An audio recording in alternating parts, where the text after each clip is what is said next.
안녕하십니까. 수학의 오메가 저자 이동선입니다. 오늘은 제곱근 연산자에 대한 이야기를 해볼까 합니다. 개인적으로는 각수와 제곱근 연산자는 중학교 1학년 때 배웠으면 합니다. 제곱근 연산자는 분수 연산자와 똑같은 방식으로 사용되기 때문에 분수 연산자의 개념만 확실하게 알고 있으면 어렵지 않게 이해할 수 있습니다.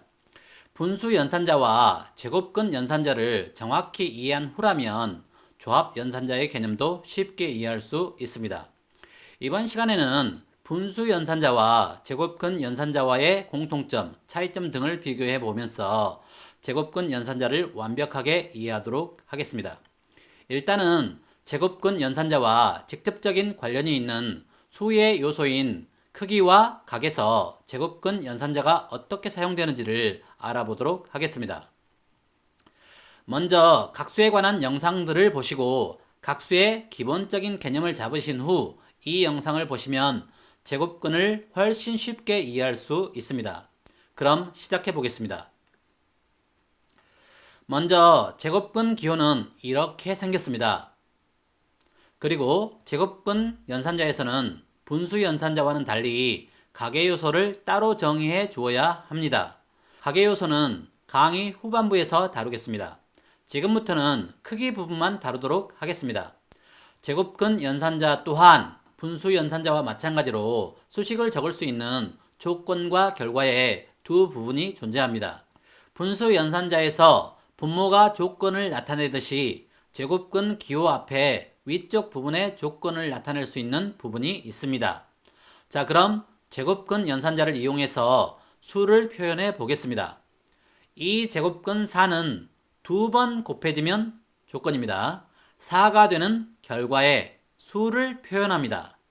두 번 곱해진다는 조건이 완성되면 4라는 크기를 가지는 수가 된다는 겁니다.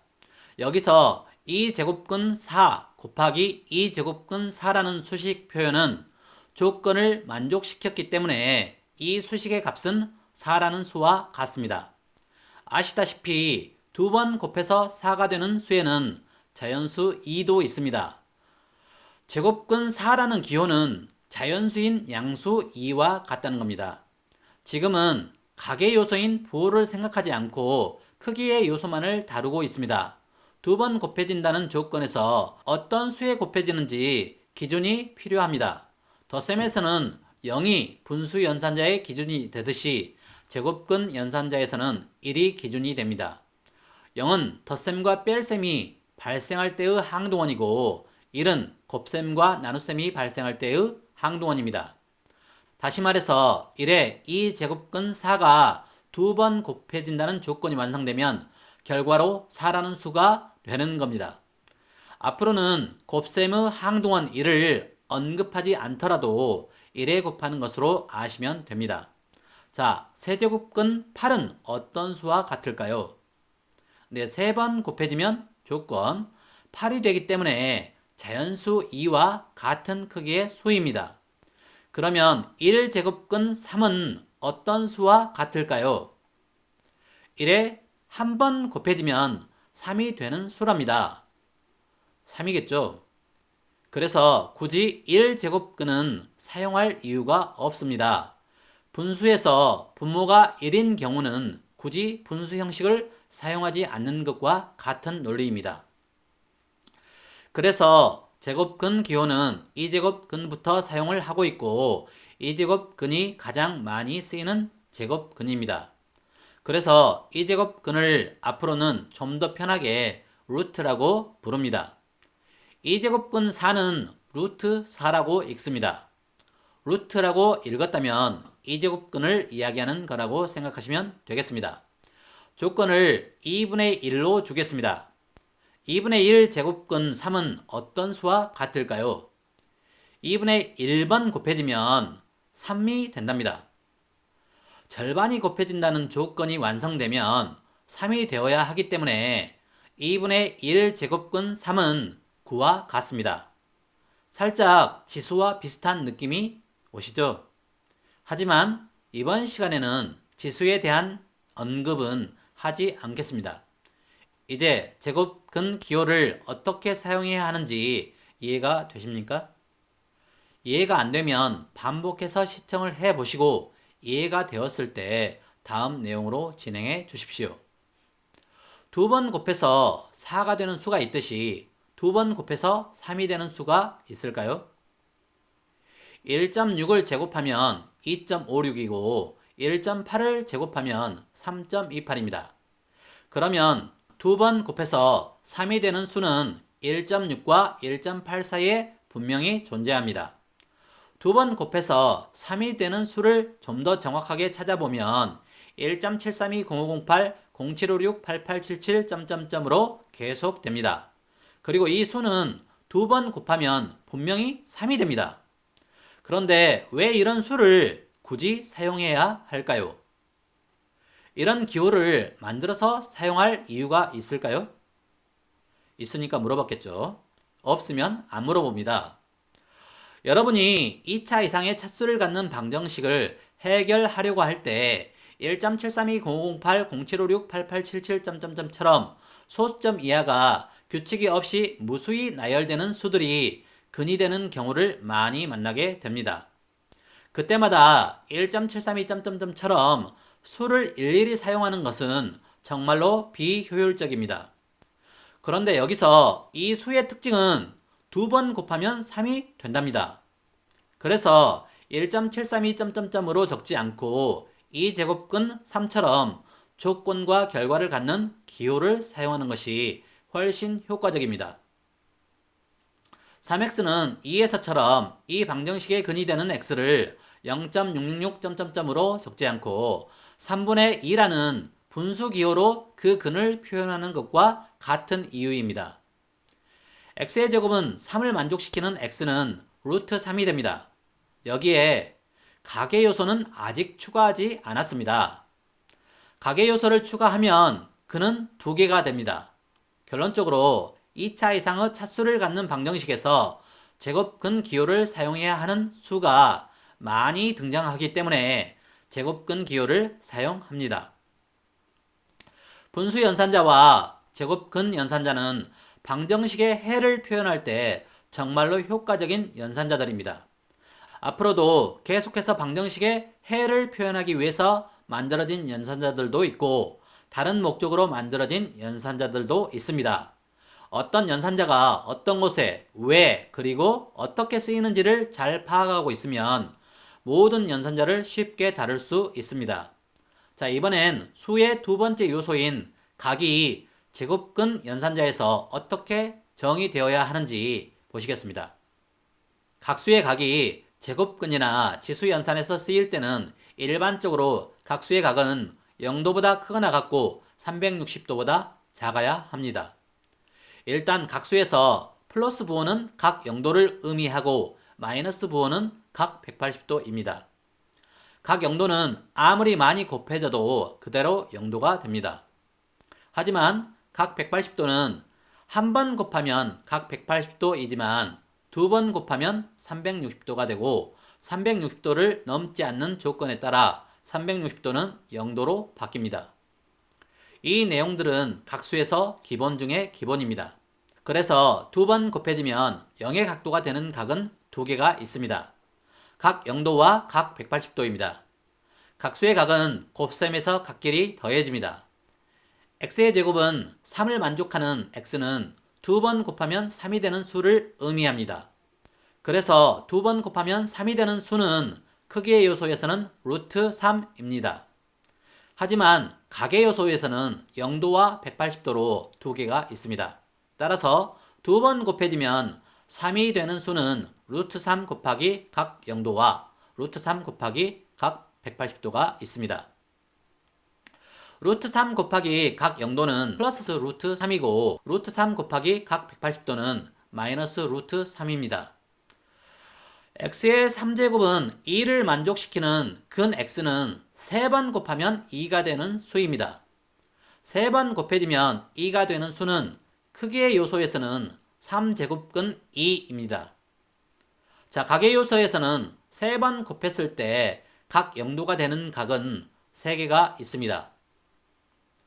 각 0도, 각 120도, 그리고 각 240도입니다. 그래서 x의 세제곱은 2가 되는 근 x는 3제곱근 2 곱하기 각 0도, 3제곱근 2 곱하기 각 120도, 그리고 3제곱근 2 곱하기 각 240도가 있습니다.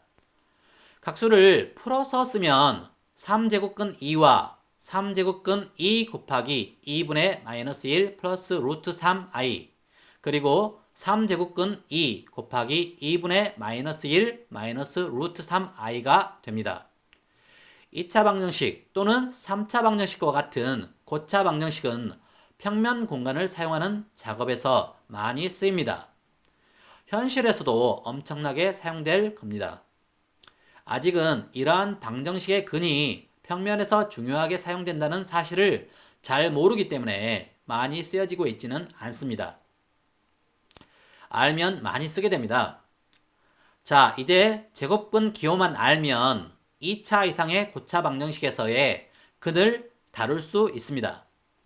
제곱근 값을 구하는 과정은 나중에 프로그래밍 언어로 계산기를 직접 만드는 과정에 강의를 할 때 자세하게 다뤄드리겠습니다. 배우신 분도 있겠지만 i는 각수에서는 각 90도입니다. 그래서 i를 2번 곱하면 각 180도가 되고 각 180도는 마이너스 1과 같은 수입니다.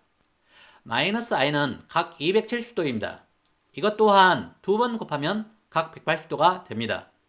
그래서 x의 제곱은 마이너스 1이 되는 근은 플러스 마이너스 i입니다. x의 세제곱은 마이너스 2가 되는 수를 다루는 방법은 올려져 있는 다른 강의에 있습니다. 굳이 그 강의를 보지 않더라도 논리적으로 추론해보면 어떤 값들인지 바로 알 수 있습니다. 각의 의미만 정확히 안다면 보통 중학생도 바로 이해를 할 수 있습니다. 각수는 2차원 이상의 수를 나타낼 때 또는 2차 방정식 이상에서의 근을 다룰 때 효과적인 수체계입니다. 현재 존재하는 수체계와 전혀 다른 체계가 아닙니다. 수를 처음 배우는 사람이 수라는 것을 정확하게 이해하고 싶을 때 수를 기하학적으로 쉽게 이해할 수 있도록 만들어진 수체계입니다. 각수는 오히려 지금 현재 수체계에서 사용되는 오류들을 고칠 수 있는 가장 정확한 수체계입니다. 그리고 수학을 배우는 사람이 평면을 통해서 수를 이해하면 수직선에서 점의 위치를 이해하는 것만큼 쉽게 각수를 이해할 수 있습니다. 이제 제곱근에서 수의 세 요소 중에 하나인 방향을 다루는 것에 대해 잠깐 이야기하겠습니다. 원래 같은 방향의 두 수는 2번 더해지든 곱해지든 그 방향이 변하지는 않습니다. 크기와 각의 요소만 바뀔 뿐입니다. 하지만 각수체계도 기존의 표기법과 어느 정도는 일치를 시켜야 합니다. 그래서 평면에서는 i를 각 90도 대신 사용할 수 있는 것으로 하려고 합니다. 앞으로 각수를 많은 사람이 배우고 고민해서 표기법에 관한 부분은 깊은 논의가 있었으면 좋겠습니다. 3차원에서의 i와 2차원에서의 i는 같은 i지만 이와 같은 표기법 문제 때문에 살짝 오해할 수도 있지만 각수를 정확히 이해하고 범위만 명확히 정해 놓으면 이러한 오해는 큰 문제가 되지 않습니다. 마지막으로 오일러 항등식과 제곱근 연산자에 대해서 이야기해 보겠습니다. 각수는 실제 공간에 있는 수이기 때문에 각에 엄밀한 제한을 두지만 오일러 항등식은 그 뿌리가 등식이기 때문에 각에 제한을 두지 않습니다. 각수는 제곱근 연산자와 함께 쓰이면 각이 0도보다 크고 360도보다 작다고 제한이 됩니다. 평면에서 각은 0도보다 크고 360도보다 작기 때문입니다. 그래서 각수에서는 모든 제곱근 연산이 자유롭게 가능합니다. 예를 들어서 각수에서 i분의 1은 마이너스 i로 각 270도를 의미하지만 오일러 항등식은 2의 마이너스 2분의 파이 i입니다. 그리고 2의 2분의 3파이 i와도 같다고 합니다. 그런데 여기에 루트 연산을 하게 되면 각수에서는 각 135도가 나오지만 오일러 항등식에서는 2의 마이너스 4분의 파이 i와 2의 4분의 3파이 i라는 두 값이 나옵니다. 처음에는 같은 수였는데 제곱근과 같은 수식에 의해서 다른 값이 나오고 있습니다. 다른 모든 제곱근 연산에서도 마찬가지입니다. 이렇게 오일러 항등식은 기본적인 수식의 값조차 제대로 설명하지 못합니다. 물론 각을 제한하면 2의 4분의 3파이 i만 가능합니다. 하지만 오일러 항등식은 각을 제한할 근거가 없습니다. 왜냐하면 오일러 항등식은 2의 x와 sin x, 코사인 x의 급수 전개에서 만들어진 식이기 때문입니다. 각을 제한할 근거가 없기 때문에 수에 대한 이론 전개가 자유롭지 못합니다. 특히 3차원에서는 지수법칙이 전혀 성립하지 않기 때문에 3차원 공간의 점을 오일러 항등식을 이용해 지수 형식으로 나타내면 계산상의 오류가 끊임없이 발생합니다. 따라서 오일러 항등식으로 수를 확장할 수 없었기 때문에 200년간 수학자들은 i가 벡터라는 기본적인 사실조차도 밝히지 못했습니다. 오늘은 각수에서 제곱근 연산자가 사용되는 기본 원리를 배웠습니다. 일단 각수를 알고 있다면 훨씬 이해하기 쉽기 때문에 올려져 있는 다른 강의들을 보면 각수에 대해 어느 정도 짐작할 수 있기 때문에 올려져 있는 강의들을 참고하시면 좋겠습니다. 수의 구성 요소는 크기, 회전각, 방향입니다. 수를 각각의 요소로 분리해야만 각각의 연산자에 대한 연산을 정확히 정의할 수 있습니다. 그래서 수를 정확하게 이해하고 다루기 위해서는 각수를 반드시 배워야 합니다. 각수는 1차원에서 3차원까지 자유롭게 사용할 수 있는 완전한 수입니다. 다음 제곱근 강의에서는 제곱근 연산자의 각에 관한 부분을 좀 더 자세히 다루도록 하겠습니다. 오늘은 여기까지입니다.